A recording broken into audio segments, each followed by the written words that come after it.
पिंपरी चिंचवडमध्ये हातभट्टीची दारू प्यायल्यानं झालेल्या मृत्यूच्या घटनेवर केंद्रीय मंत्री रामदास आठवले यांनी तीव्र संताप व्यक्त केलाय। राज्यातील अवैध दारू भट्ट्यांवर कठोर कारवाई करत हा व्यवसाय कायमस्वरूपी बंद करण्यात यावा अशी मागणी त्यांनी केली। या घटनेतील मृतांच्या कुटुंबियांना शासनाकडून 5 लाख रुपये आणि महापालिकेकडून 1 लाख रुपयांची मदत जाहीर करण्यात आल्याची माहिती त्यांनी दिली आहे। तसंच संबंधित कुटुंबातील सदस्यांना नोकरी देण्याचं आश्वासनही देण्यात आल्याचं त्यांनी सांगितलंय। यावेळी आठवले यांनी विधान परिषद निवडणुका, वाढती महागाई, इंधन दरवाढ आणि मराठा आरक्षणाच्या मुद्द्यांवरही भाष्य केलंय। मराठा समाजाला आरक्षण मिळावं ही सरकारची भूमिका असल्याचं त्यांनी स्पष्ट केलंय। आणि पोलिसांनी कारवाई जरी केलेली असली तरी पुन्हा त्या भट्ट्यात चालू असतात। त्यामुळं राज्य सरकारच्या वतीने पोलिसांनी अशा हातभट्ट्या कायमच्या बंद करण्याच्या दृष्टिकोनातून एखादा निर्णय घेणं अत्यंत आवश्यक आहे। आणि या प्रकरणामध्ये अनेक पोलीस ऑफिसर सस्पेंड करण्यात आलेले आहेत। राज्य सरकारच्या वतीने मृतांच्या कुटुंबियांना 5 लाख रुपये देण्यात आलेले आहेत। 1 लाख रुपये महानगरपालिकेने दिलेले आहेत। आणि आज मी फुगेवाडीमध्ये आणि दापोडीमध्ये जाऊन आलो, त्यांच्या कुटुंबियांना भेटलेलो आहे। आणि त्या कुटुंबियांचं म्हणणं असं आहे की आमच्या मुलांना नोकरी लागली पाहिजे। मी आयुक्तांशी बोललेलो आहे आणि ज्या ज्या कुटुंबामधली मुलं आहेत किंवा मुली आहेत त्यांना नोकरी मिळणं अत्यंत आवश्यक आहे। आणि तशा पद्धतीच्या सूचना मी आयुक्तांना दिलेल्या आहेत। एक तर अशा पद्धतीचे दारूचे अड्डे जे आहेत ते बंद यासाठी होणं आवश्यक आहे की दारू ज्या ठिकाणी बनवण्यात येते त्या ठिकाणी अनेक वेगवेगळी रसायनं टाकण्यात येतात। आणि दारू ही किती इफेक्टिव्ह आहे। थोडी दारू केल्यानंतर नशा कशी जास्त होऊ शकते अशा पद्धतीने अनेक लोक प्रयोग करतात। आणि त्याच्यामध्ये आतापर्यंत देशभरामध्ये अनेक अशी प्रकरणं घडलेली आहेत। उत्तर प्रदेशमध्ये, बिहारमध्ये, महाराष्ट्रामध्ये आणि त्यामध्ये एकाच वेळेला 100-150 लोकांचा मृत्यू झालेला आहे। त्यामुळे या हातभट्टीच्या दारूला कायम स्वरूपामध्ये बंद करणं अत्यंत आवश्यक आहे अशा पद्धतीची आपली सूचना आहे।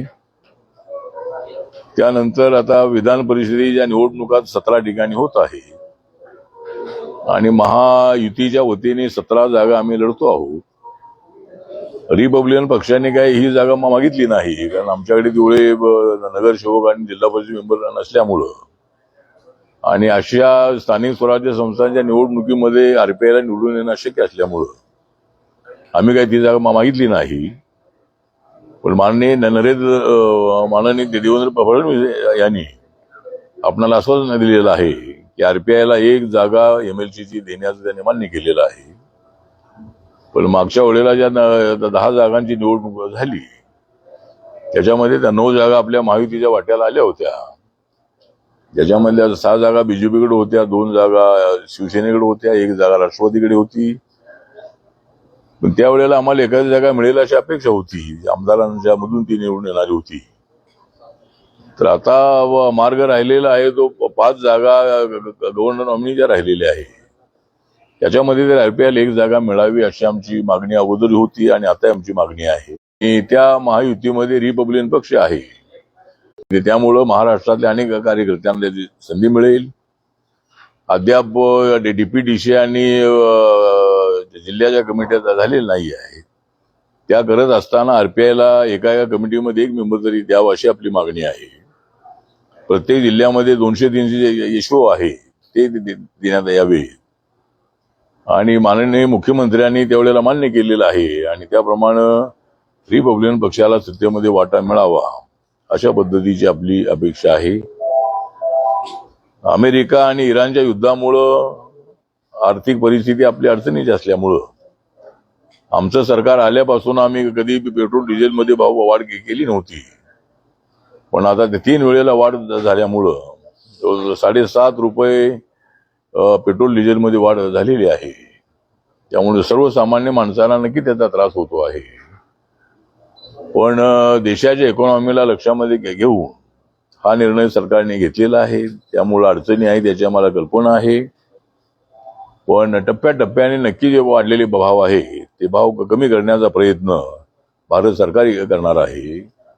आणि राज्य सरकारने आपला जो एक्साईज आहे तो काही टक्के कमी केला तर पेट्रोल डिझेल भाव अजूनही खाली जातील आणि महागाईचा दर आहे तो कमी राहील असं आपलं मत आहे. त्यामुळे नक्कीच नरेंद्र मोदींचं सरकार जे आहे ते सर्वसामान्यांना त्रास होऊ नये अशा भूमिकेचं आहे. पण सध्याची अडचण लक्षामध्ये घेतल्यामुळं अडचण असल्यामुळं सध्या भाव वाढलेले आहेत. अपोजिशनच्याकडून आंदोलन होत आहे, गोष्ट खरी आहे. सगळ्यांना आंदोलन करण्याचा अधिकार आहे. पण आपल्याला माहित आहे की डॉक्टर मनमोहन सिंग यांचं सरकार असताना अनेक वेळेला पेट्रोल डिझेलमध्ये वाढ झाली होती आणि त्यांच्या काळामध्ये सुद्धा मोठी महागाई अनेक वेळेला वाढलेली होती. त्यामुळं राहुल गांधी म्हणतायत की नरेंद्र मोदी हे महागाई मॅन आहे. परंतु त्यांचा जो आरोप आहे तो आरोप अत्यंत चुकीचा आहे. नरेंद्र मोदीजी महागाई मॅन नसून ते भारताची शान आहे. नरेंद्र मोदीजी महागाई मॅन नसून ते विकासाचे मॅन आहेत. आणि मी आता अनेक खेड्यापाड्यामध्ये फिरतो आहे. प्रधानमंत्री सडक योजना जी आहे, या प्रधानमंत्री सडक योजनाचे जे रोड आहे ते गावागावाशी जोडले गेलेले रोड अत्यंत चांगले झालेले आहेत. म्हणजे हायवेपेक्षा सुद्धा ते रोड छोटे रोड आहेत पण अत्यंत चांगले रोड झालेले आहेत. आणि अनेक विकासाची कामं जी आहेत ती आमच्या सरकारने केलेली असल्यामुळं आपल्या देशाची इकॉनॉमी 4 नंबरवर आलेली आहे. ती पुन्हा खाली जाऊ नये म्हणूनच अर्थतज्ञांची चर्चा केल्यानंतरच नरेंद्र मोदी यांनी हे पेट्रोल डिझेल भाव वाढवण्याचा निर्णय घेतलेला आहे. आणि आता अमेरिका आणि इराण युद्ध जर पूर्णपणे थांबलं तर मला असं वाटतं की ते दर आहे ते ऑटोमॅटिकली कमी होतील आणि आपल्या महागाईपेक्षा अमेरिकेमध्ये जास्त महागाई वाढलेली आहे. म्हणजे ट्रम्प यांच्या विरोधामध्ये त्या ठिकाणी सुद्धा मोठ्या प्रमाणात आंदोलन झालेलं आहे. आणि त्यामुळं आपल्या देशात महागाई व्हावी अशी भूमिका आमची अजिबात नाही आहे. सर्वसामान्यांना त्रास व्हावा ही भूमिका आमची अजिबात नाही आहे. पण नाईलाज म्हणून ही वाढ करण्यात आलेली आहे. पण नक्कीच काही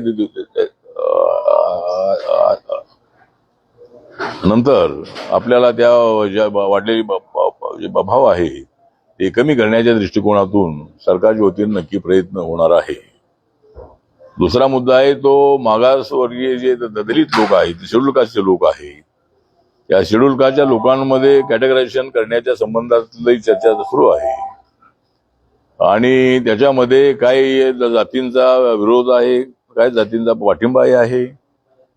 त्यामुळं जी समिती नेमली होती त्या समितीचा रिपोर्ट आलेला आहे पण तो रिपोर्ट काय आहे तो अजून समजला नाही आहे.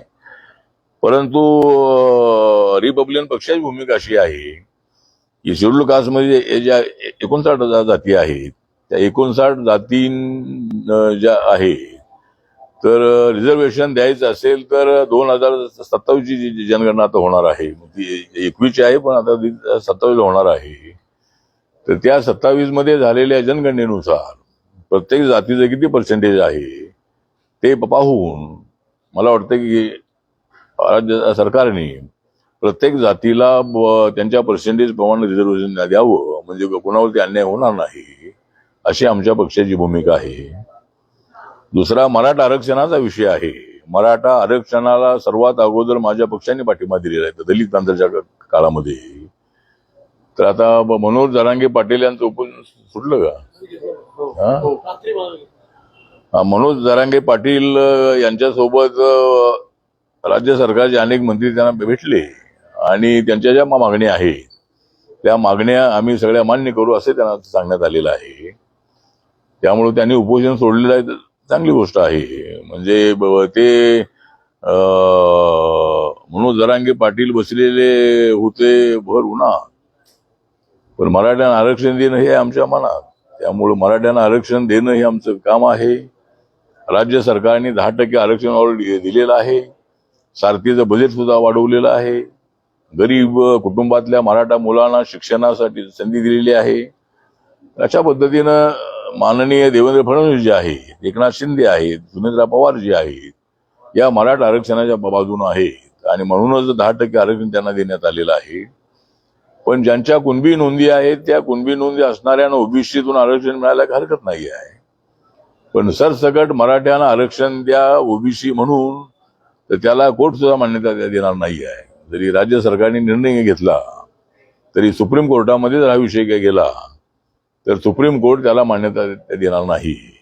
कारण ज्या वेळेला हा कालेलकर कमिशनच्या वतीने ज्या वेळेला त्याचा अभ्यास झाला होता त्यावेळेला ओबीसी मध्ये मराठा समाज ही जात आली नव्हती आणि त्यामुळं आमची भूमिका अशी आहे की गरीब मराठ्यांना आरक्षण मिळालं पाहिजे.